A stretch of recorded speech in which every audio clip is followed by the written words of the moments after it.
Uh, a couple of weeks ago, I went to attend a conference at the Missouri State University in Springfield, Missouri. Hai tuần trước thầy tới đại học Missouri State để tham dự cái hội về public affairs in Vietnamese, công vụ. And it was quite interesting. So I thought I'd give you a report on that. Thầy học hỏi nhiều, thành thầy muốn chia sẻ cùng quý vị. I don't know why I were chosen, because they're looking for a person to talk about to represent the Buddhist views. Buddhist teachings. Không biết làm sao thầy được chọn, chắc tại người ta kiếm một cái người để mà đại diện cái quan niệm về Phật giáo.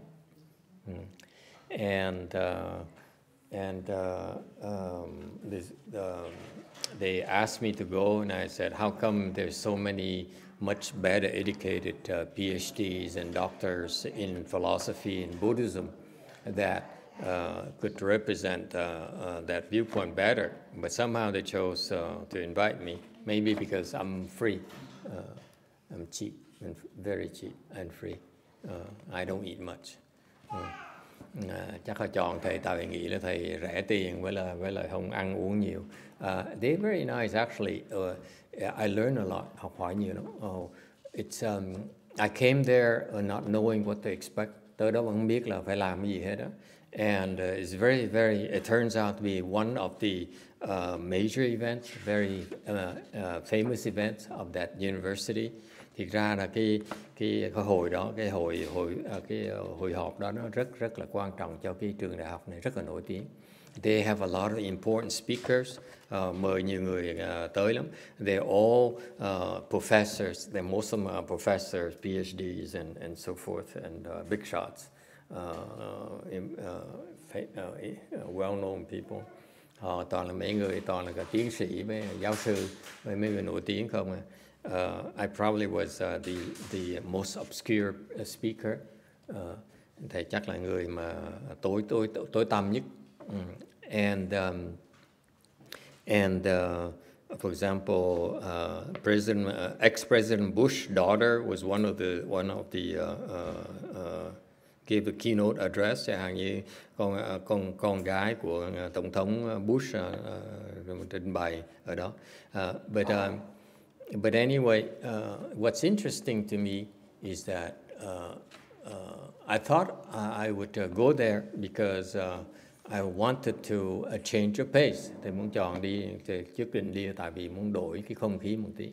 I'm so used to this temple environment for 20 years, for over 10 years now. Quen ở chùa mười mấy năm trời rồi. So to go to the university environment, it's totally different. Tới cái môi trường đại học nó hoàn toàn nó khác hẳn lại. Over here, people come here to seek Buddhism. Over there, we have to sell Buddhism. Ở đây thì mọi người tới đây để cầu pháp, còn mà tới cái để mình bán pháp. Okay. And I never sold Buddhism before, mà chưa bao giờ bán Phật pháp hết đó. So I didn't know what to do. Không biết nói gì hết đó. And the topic is really strange. Mấy cái đề tài rất là khó hiểu. I was chosen to be on 3 panels. Thì mọi người phải tham dự ba cái khóa.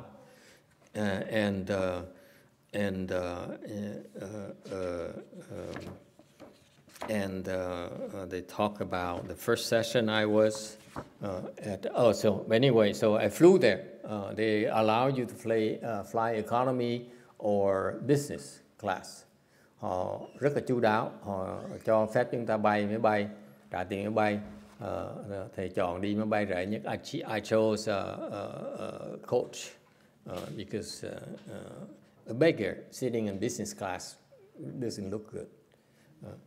tại vì mình là người xuất gia mà ăn mày mà đi ngồi cái chỗ sang cũng không tốt. Okay, thành and I didn't have a photo there. The airplane is very narrow. Cái chật chội lắm, cái máy bay chật chội. So when we arrived Springfield, Missouri here, I was shocked by how green it was. Mình tới cái thành phố Springfield này thì nhìn ra thấy cửa sổ thấy nó xanh lắc à. I was pleasantly surprised. Sau rồi tới cái chùa, it's about 25 minutes from the airport. Nó khoảng chừng 12 nửa tiếng cách thành phố phi trường cách thành phố nửa tiếng. And actually I was the only Asian at the airport. Thầy là người Á Châu duy nhất ở phi trường. They're all Caucasians, no colored people. I was the only colored people actually.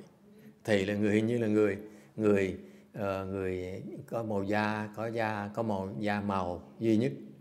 Even the people who work at low level position at the airport, like the janitors and the people who sit there and watch the gates and so forth, they're all white people.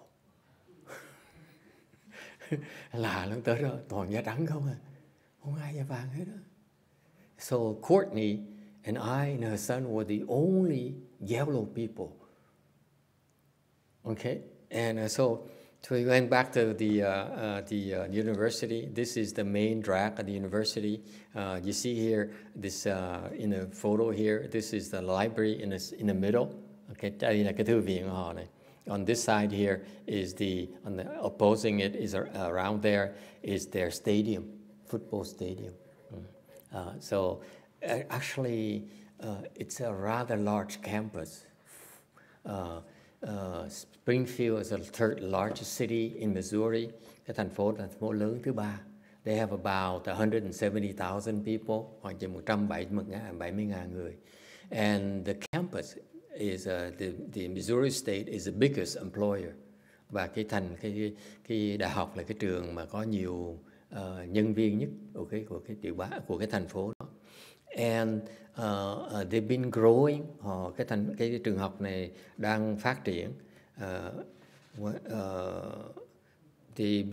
Their campus is about 27,000 students, khoảng chừng 27,000 học trò. And they're very known for public affairs. Và trường là nổi tiếng là dạy về cái công vụ. Okay. So actually, I was pleasantly surprised. Thầy rất là vui mừng because they have the same kindred spirits as we do. Thành cái tinh thần họ giống tinh thần mình. In our temple, we do Mahayana, practice Mahayana in order to serve the community, to serve all living beings. Chúng ta tu Phật pháp để mà phục vụ cho cái cộng đồng, phục vụ giúp tất cả chúng sanh. And so their charter is to serve a statewide mission in public affairs. Họ là muốn dạy về cái công vụ, về của tất cả cái tiểu bang đó. And the conference is one of the highlights of their annual highlights of the program, thành of their curriculum. Thành ra cái hội họp này là rất là nổi tiếng, với một cái cơ hội rất quan trọng trong cái chương trình huấn luyện của họ. So they invite all these speakers from all over. Họ mời tất cả những người tới về and to present their views on the topic discussion public affairs to their students. Mời những người tới để bàn những cái việc này cho học trò, cho sinh viên của họ. So we went there and I think they all went there without charging anything. Hình như những cái người tới trình bày đều không có là làm tiền, đều miễn phí hết.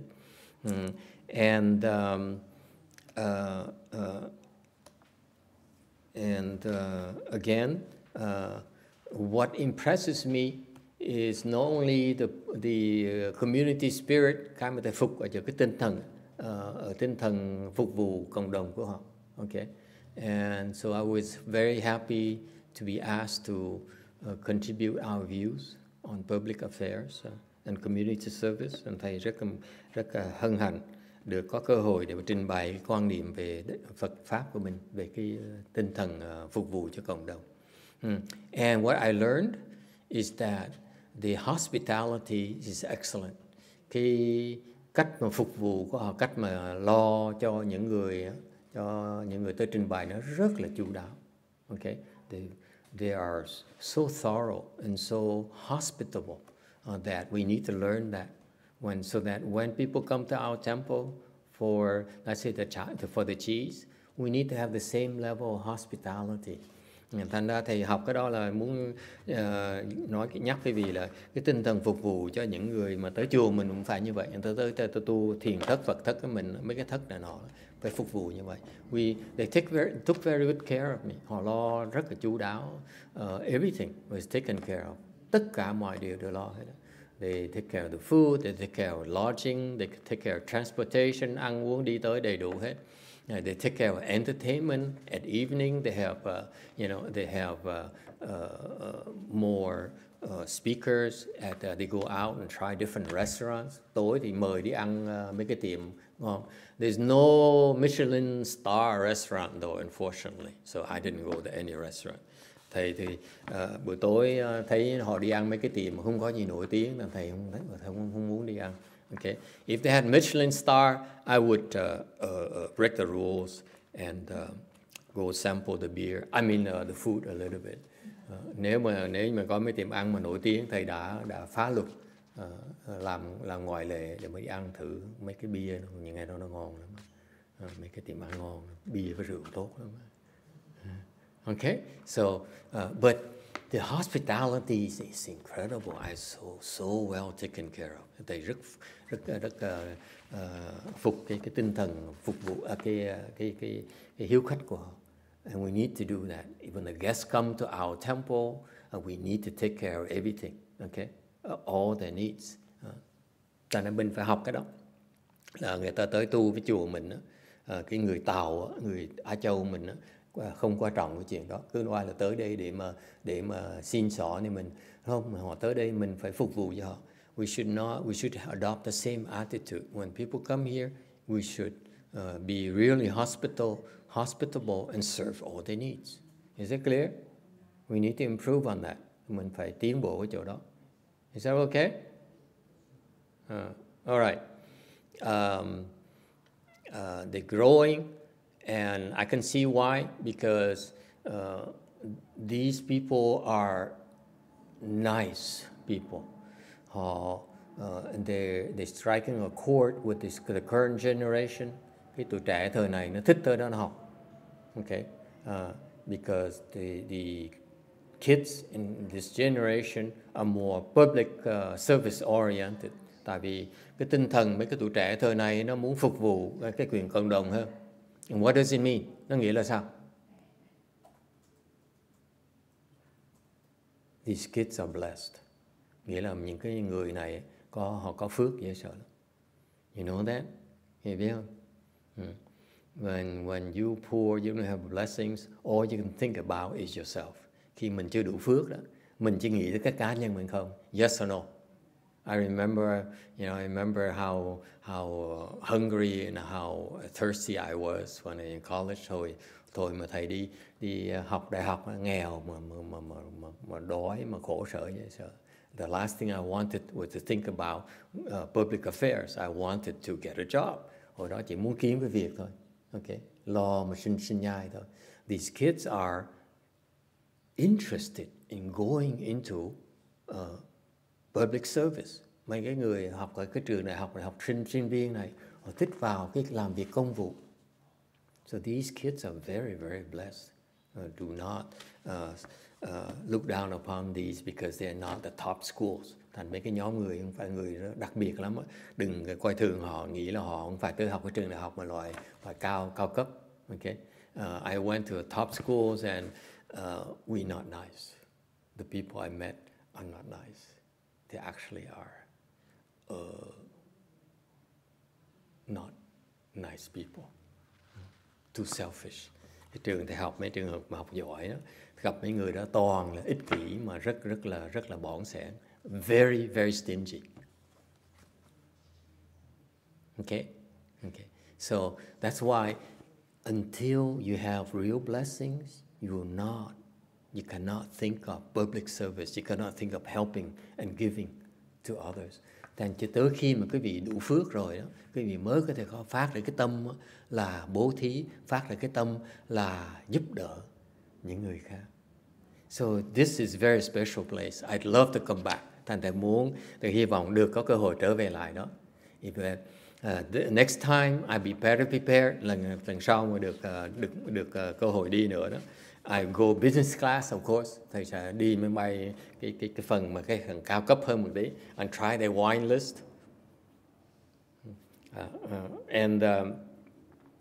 If not, we save that money, and next time if we had a chance to go, I think we should.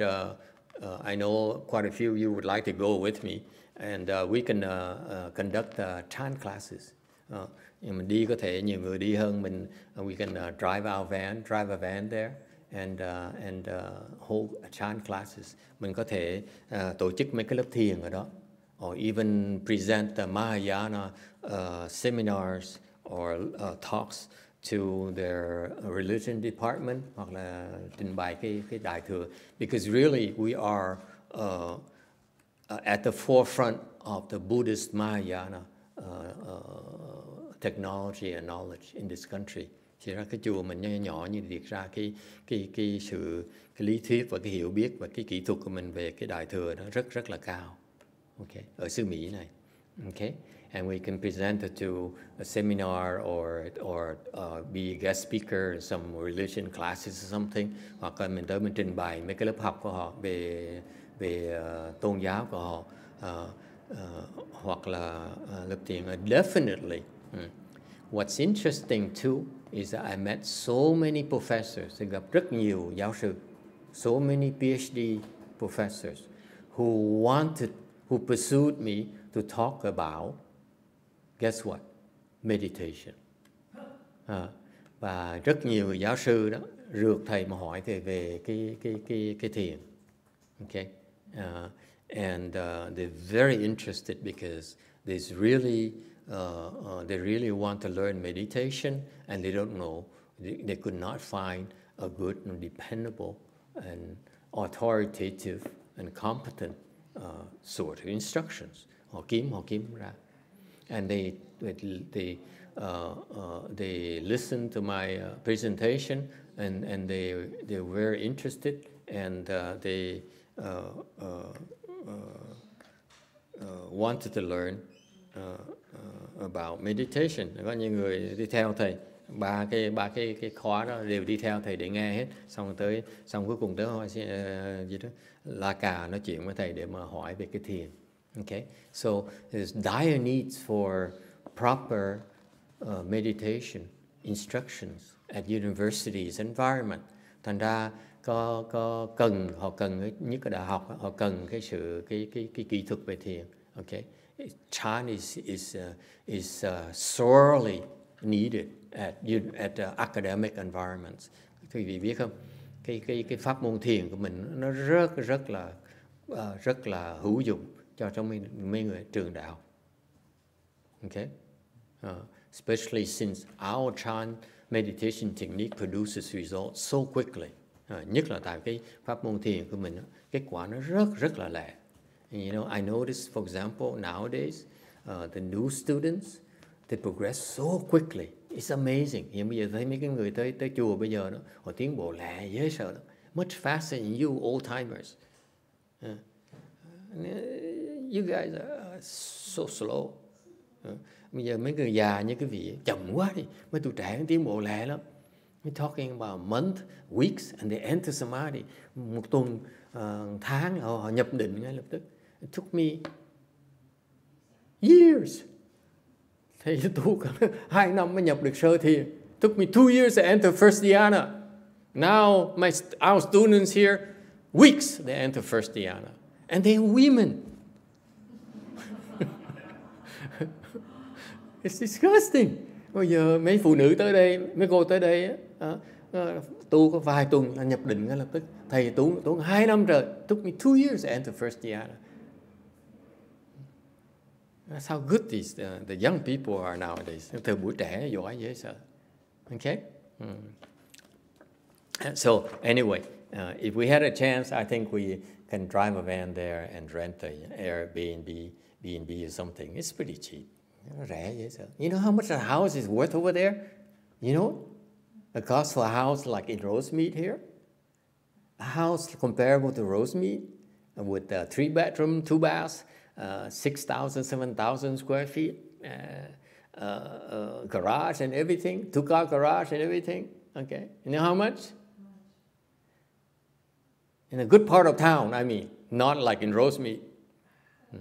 Cái nhà bên kia 3 phòng ngủ, 2 phòng tắm, 2 gara trong vùng tốt, biết bao nhiêu không? $120,000. I said, can I have 10 of these? We buy 10 of these and turn them into a huge, huge temple. Anyway.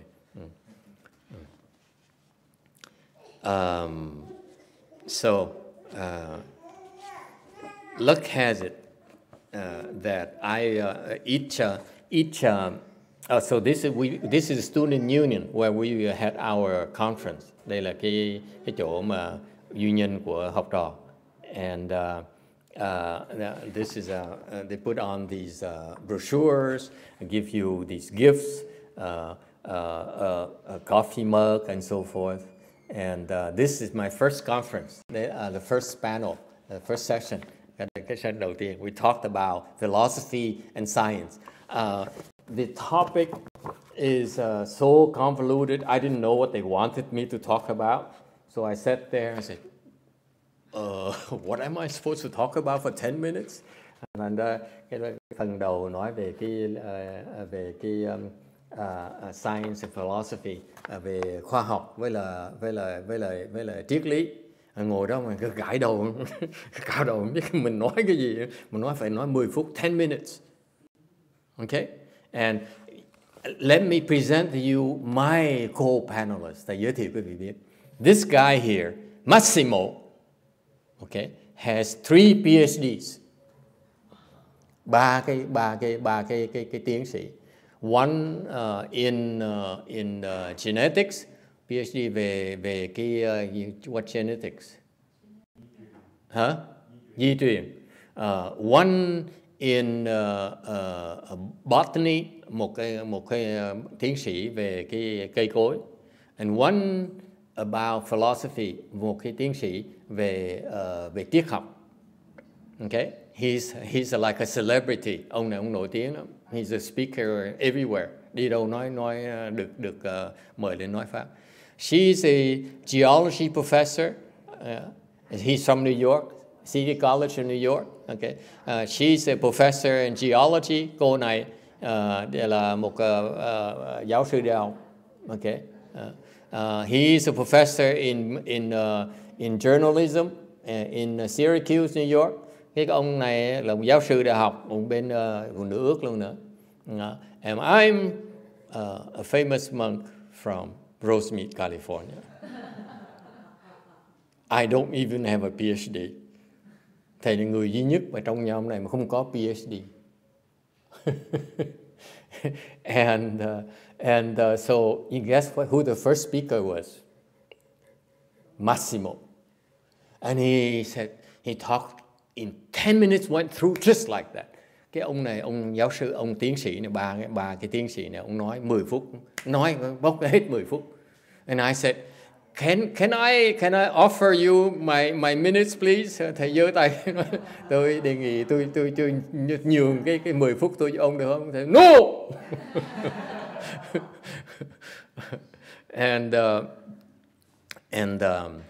and amazingly, I sat there for the first half hour taking notes and don't knowing what to do. And nửa giờ đầu thầy không biết phải nói gì, thầy ngồi và nghe người ta nói. And that's how I came up with something to talk about for 10 minutes. while listening to them. Tôi ngồi 10 phút, nửa tiếng mà ngồi mà chế ra, mà kế được đủ 10 phút. And it was interesting. And for some reason, the other panels the following day, they said, that monk there, make sure he's the last one to speak. Và không biết họ đồn nhau sao vậy đó, thì không biết nữa. Họ nói với nhau là cái ông sư đó, đừng cho ông nói trước. Ông nói trước là mình chết hết. If he goes first, we have nothing else important to say.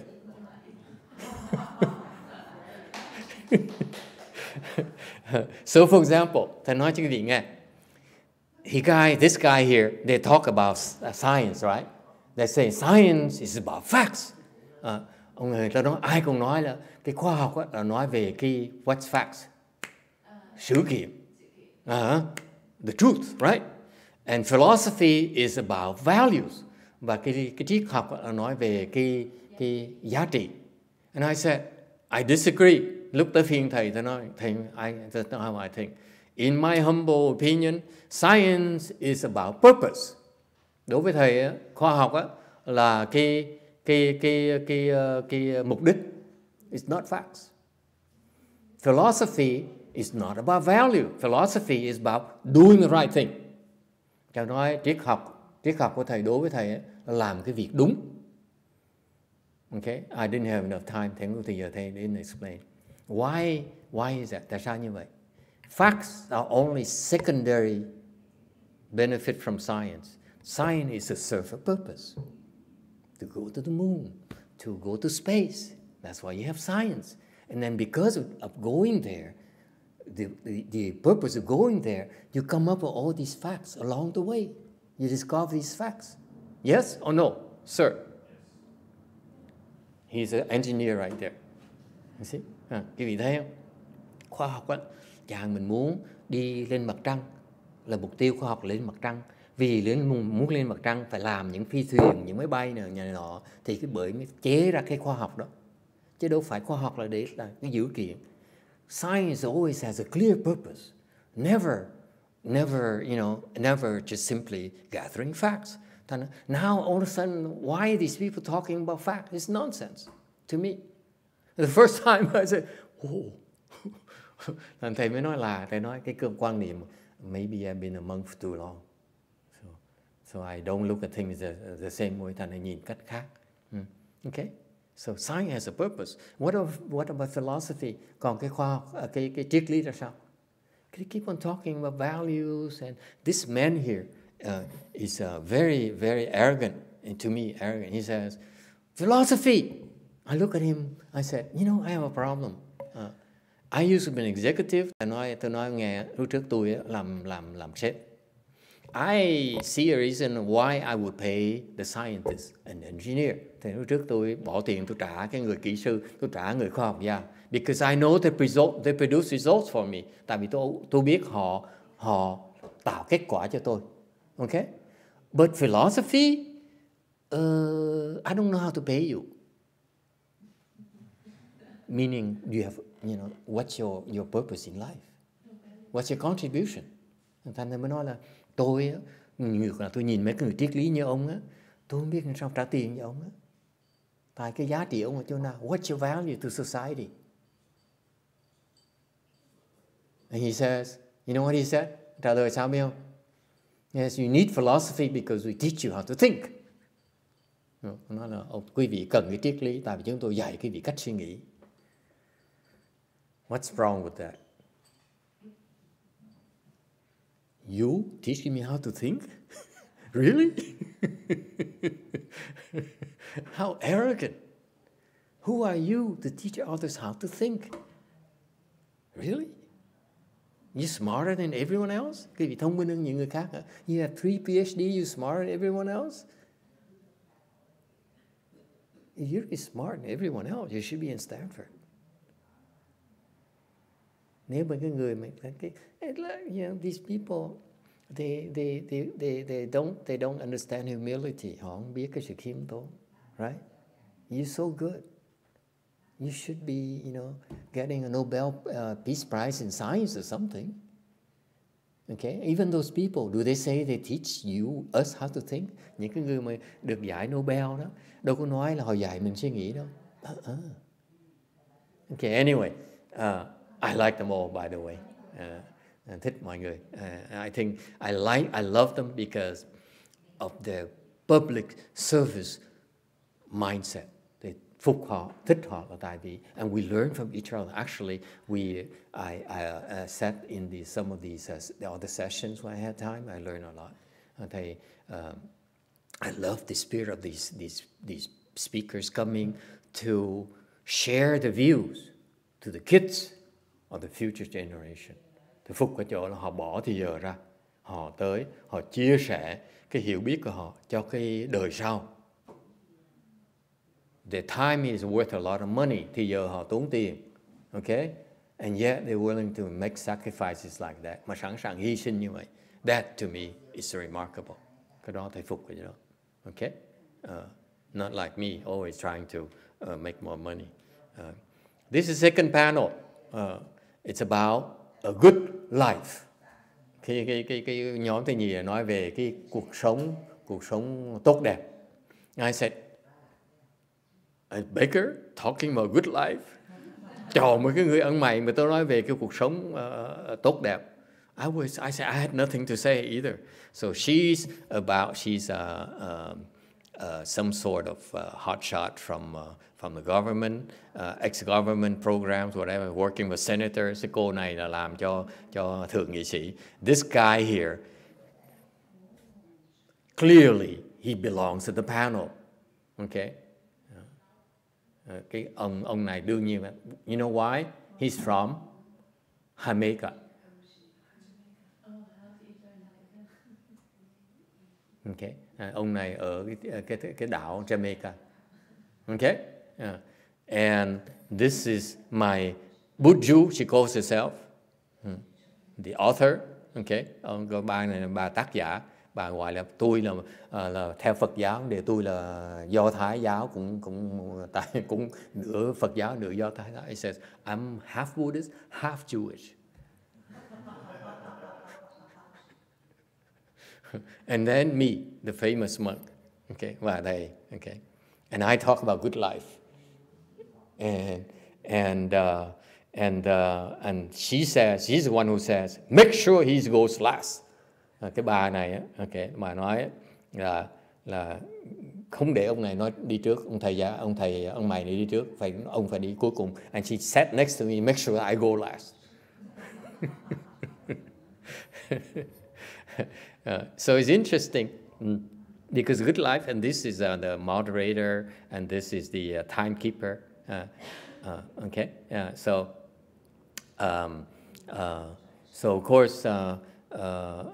Volpe, I think Volde here talks about, he's a returner, multiple repeat presenter. They love him. Ông da đen này, người ta thích ông nói pháp because what? He knows about the good life. He's so happy. Khi nào cũng cười. He's always laughing. And he says, he talks about love. Nói về cái tình thương, love yourself, love the environment, love the food you eat, okay, love someone next to you. I'm glad I wasn't next to him. Ông nói về cái tình thương hoài, and so. What is a good life? They all talk about, and you know, it's funny when he talk about love like that, the children, the kids love it. Khi ông nói về cái tình yêu, tình thương này nọ, học trò nó hỏi nhiều lắm, and the students love it. They ask a lot of questions. Okay, so it came to my turn. I sat there also for half an hour, looking at a topic, and then coi nghiên cứu, looking at Google. You know, I was going crazy with my phone. Okay, it's below the panel, below the table. I was doing research on Google. Tại đứng kiếm Google quá trời. And so in my turn, what is a good life? What's the Buddhist viewpoint of good life? When trình bày cái quan niệm về cái cuộc sống mà tốt đẹp của Phật giáo mình là sao? I said very simple. Okay, I agree with all the speakers. Thầy đồng ý hết tất cả. But for the Buddhists, we are slightly different. Okay, we say that we should pursue the desires. It should be life, a good life must be balanced. Cuộc sống nó tốt đẹp, nó phải có sự thăng bằng ở trong đó. Meaning that you need to have the basic needs and have fun. Mình có cuộc sống thăng bằng, có nghĩa là mình có những cái nhu cầu mình được thỏa mãn, có cái vui, cái thú vui, love. Okay, what do we Buddhists classify them as? Sex. Okay, chuyện tình dục, food, sleep, the 5 desires. Food, sleep, fame, and money. So, a normal life, you need to have those desires fulfilled. Okay? That's what a normal life is. Cuộc sống bình thường, ai phải có những cái ngũ dục nó được thỏa mãn. Không thôi sống làm. Otherwise, what's the point in living? Right? And you should go to a nice restaurant, enjoy food. Mà muốn sống thì phải tới tiệm ăn ngon, ăn đồ ăn ngon. Like, pretty soon here at lunchtime, we'll enjoy, our Sunday food. Giống mình sắp được ăn ngon rồi. And they talk about love. Actually, they talk about sex, I think. No? Too crude? Too direct? No? Anyway, so what's the other part? Và cái phần kia là sao? If you only spend your life chasing after the desire and material things, nói nếu quý vị bỏ cuộc đời quý vị mà chạy theo cái vật chất thôi đó, you will not be happy. You at the end of your life you will not feel happy. You wouldn't feel you have a good life. Khi mà tới khi già cả rồi quý vị sẽ thấy cuộc đời mình không có tốt đẹp đâu. It's because you lack the balancing aspect. That is the spiritual life. Và quý vị thiếu thốn cái cuộc sống tinh thần. Okay? And by that time, since I talked about 5 desires, I went crazy, so I didn't have enough time. Thầy nói về ngũ dục, nói hết thời giờ luôn. You don't have enough time talking about sex and food, and I love Michelin star restaurants, gelatos, so forth. Nói chuyện thao bất tuyệt về đồ ăn ngon. And then so I summarized by saying, spiritual life, very simple. Don't expect a discourse on enlightenment, on Mahayana, on Skandhas, on Prajnaparamita, and so forth. Here is spiritual balance for you. Thầy nói đừng có thời giờ nói cái gì về cái giáo lý Phật giáo. Chỉ nói như vậy. What's spiritual balance? Okay. Be content. And don't be so greedy. Okay. Cái thăng bằng trong cuộc sống tinh thần là sao? Mình biết thỏa mãn, đừng có tham quá. Okay? Don't do evil. Đừng có làm chuyện ác. Do good stuff. Be a good person. Làm chuyện tốt. And help others. That's a balance for you. That's spiritual right there. Okay? And finally, we go into religion. By the way, we have 100 group, 100 students, 200 students, 300 students, something like that, capacity.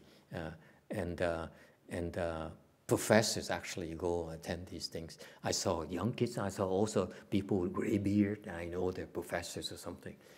So it's attended by professors as well. It's really, really well known. They also learn. Professors are interested as well. Sinh viên cũng có, giáo sư cũng có tới nghe nữa. Okay? And this is the last panel. PhD from Columbia University, top 10 school. Ông này tiến sĩ từ trường Đại học Columbia. Okay? This guy is a department professor, some kind of university. Ông này, and they all talk about religion. Và ông này là trong cái gì đó giám đốc của cái bang gì đó thầy không biết. Okay, and this is Courtney right here. This is Courtney. Yeah. All right. And they talk about my worst topic.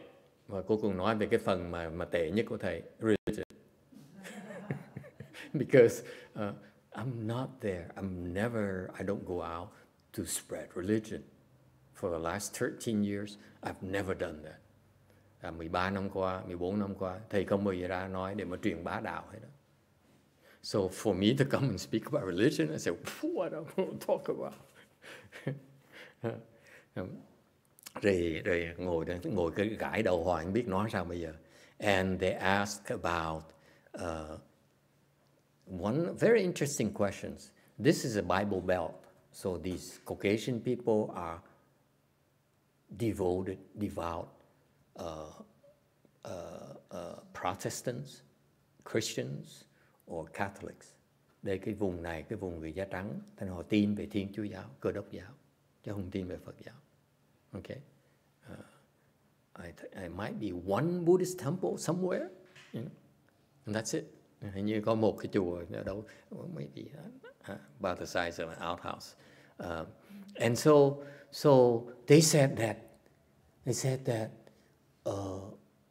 the churches are shrinking because the young people are not going to churches anymore. Họ nói những cái nhà thờ bây giờ càng ngày nó càng mất con chiên, tại trẻ không tới nữa. I said, yeah, I share your. Thầy cười, thầy đùa, thầy nói là cũng đúng. Tới cái chùa, she's Presbyterian. She says my Presbyterian congregation we're shrinking like crazy. And so I laughed. I said, yeah, in Rosemead, which is bought a Presbyterian church because from you because there's no one goes there anymore. Thầy cười, thầy chọc bà, thầy nói đúng là ở Rosemead chúng tôi mới mua cái nhà thờ của bà đó. She didn't like it.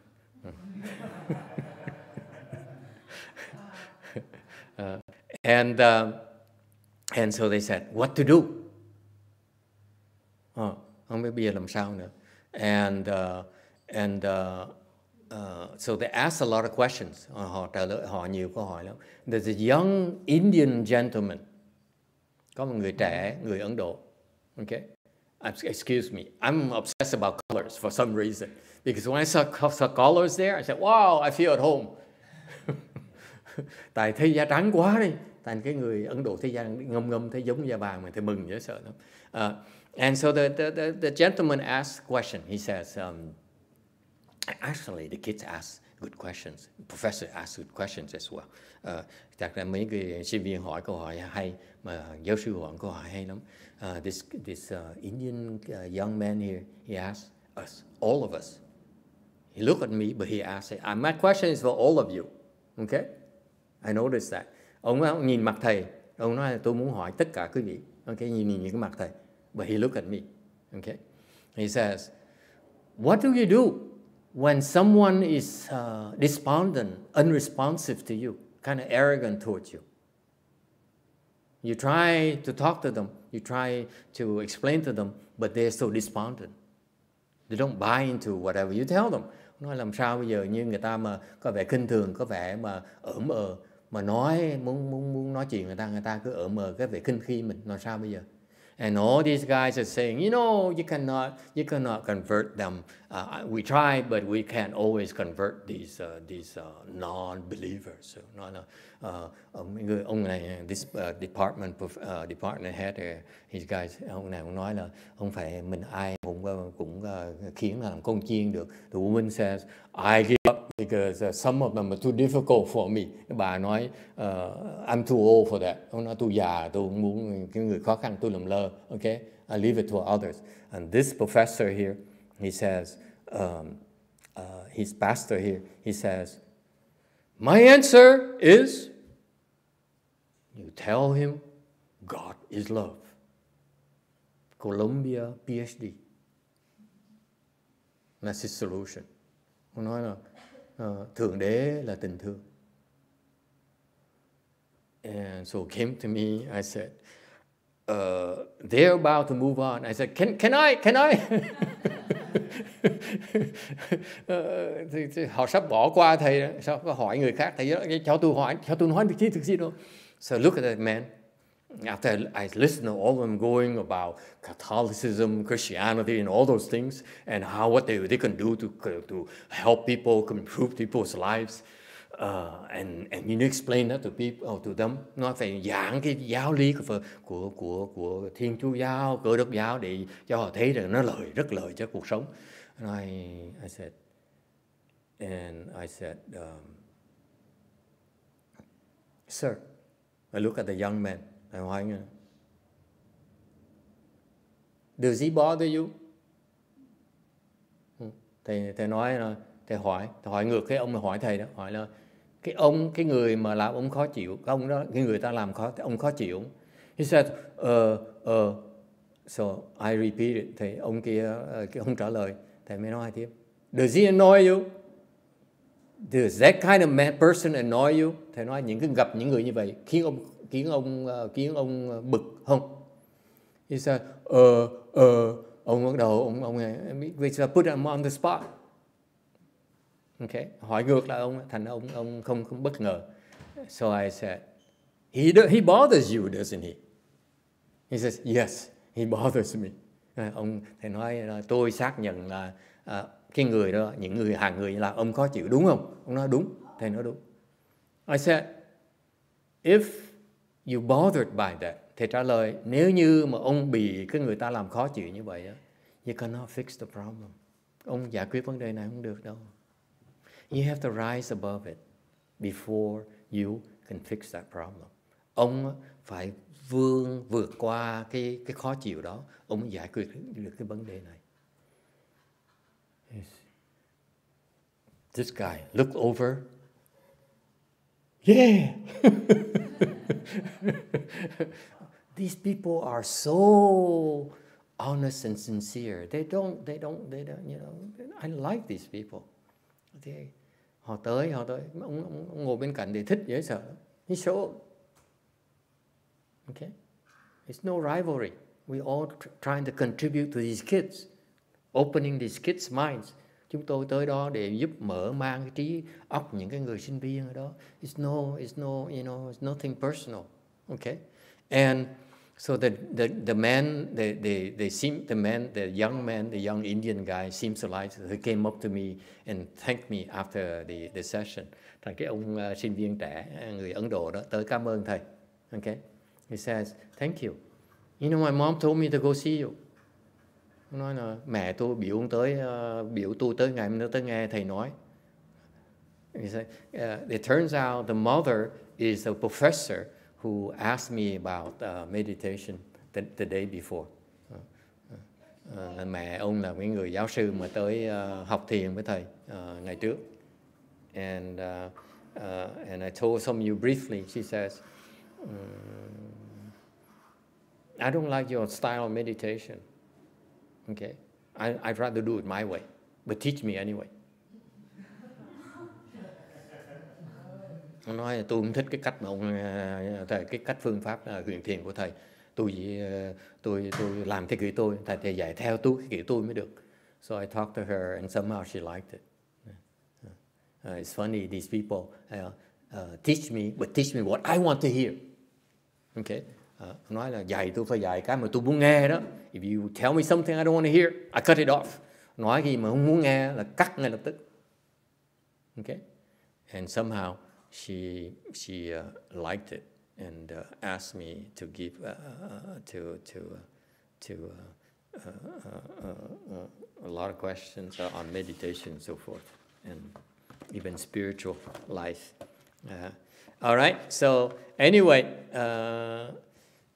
It's a good experience for me. I was very humbled by the experience. I learned a lot, and I like these people. It's a very special university. I would recommend it to young kids who go into public schools. You can go to Harvard public schools and school of whatever, or you can go to a down-to-earth place like this, where they actually take good care of you. They care for developing your mind. Thành thầy khuyên những học trò muốn học tới mấy cái trường mà về công vụ thì tới mấy trường đại học nổi tiếng học cũng được, hoặc tới cái trường mà trung bình như vậy, nhưng để họ chú trọng tới phát triển cái tâm hồn của quý vị. Okay, I feel it's very good value for the education. It's cheap, it's very very cheap. Là đối với thầy cái chương trình nó khá, it's very good. I recommend it. Okay. All right. Any questions? Ai thắc mắc gì không? Okay. Thank you. Took so long. Do we have time for ceremony, or we skip to the lunch hall right away? Lunch hall right away? You guys are so lazy. I see. Oh, that's a room of 200 people here. And is no video, huh, Xianqi? They have clips or something? Yeah, anyway, it's no time for that. Okay, ngừng lại. We stop here today. Thank you. Ngừng lại đây. Let's go to lunch. Yes, sir. Yes. Did you find the students receptive to a different point of view? I mean, Buddhism compared to the other points of view? For some reason, I do sound credible, and the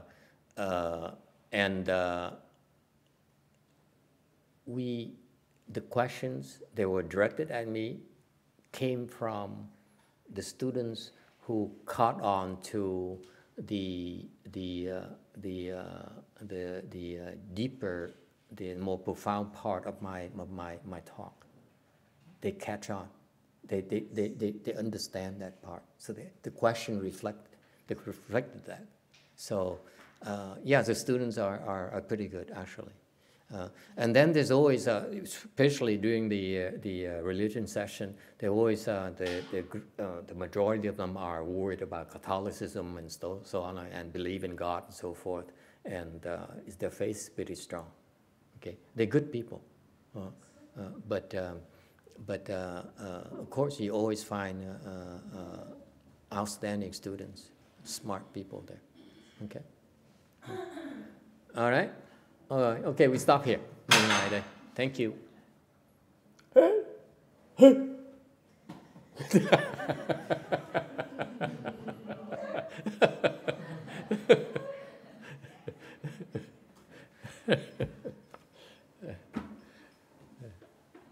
Okay.